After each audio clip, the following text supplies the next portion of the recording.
Hello guys, ഇന്നിതാ നമ്മൾ നല്ലതാ കൂന്ത നല്ലതാ വാങ്ങി നല്ലോണം മുറിച്ച് കഴുകി വൃത്തിയാക്കി ഇവിടെ വെച്ചിട്ട്.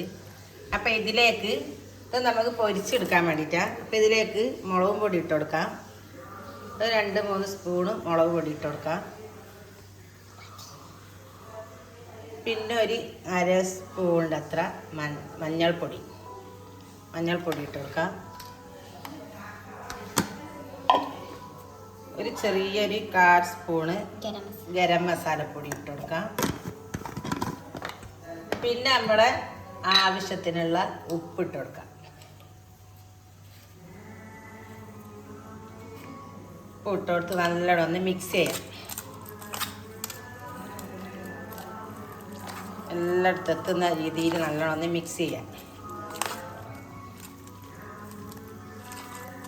ഇപ്പം നമ്മുടെ കൂന്ത നല്ലോണം മുളകെല്ലാം എത്തുന്ന രീതിയിൽ നല്ലോണം മിക്സ് ചെയ്തിട്ട് ഒരു അരമണിക്കൂർ നല്ലോണം ഒന്ന് ഇത് പിടിക്കാൻ വേണ്ടിയിട്ട് ഇവിടെ മാറ്റി വെക്കാം.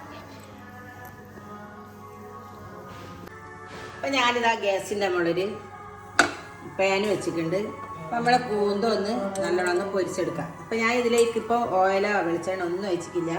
ഈ കൂന്തൻ്റെ വെള്ളത്തിൽ തന്നെ നല്ലോണം ഇത് വെന്ത് വരട്ടെ. വെള്ളമെല്ലാം വറ്റി കഴിഞ്ഞതിന് ശേഷം നമുക്ക് വെളിച്ചെണ്ണ ഒഴിച്ച് കൊടുക്കാം.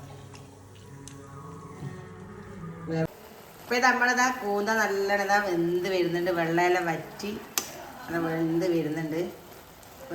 ഇത് നല്ലോണം വെള്ളം വറ്റി കഴിഞ്ഞാൽ നമുക്ക് എണ്ണ ഒഴിച്ച് കൊടുക്കാം, ഓയിൽ ഒഴിച്ച് കൊടുക്കാം. അപ്പോൾ നമ്മളിതാ ഇതിലൊന്ന് നമുക്കിതാ ഓയിൽ ഒഴിച്ച് കൊടുക്കാം. നല്ലോണം ഒന്ന് മിക്സ് ചെയ്ത് നമ്മളെ കൂന്തകൾ നല്ലോണം വെന്ത് വന്നിട്ടുണ്ട്.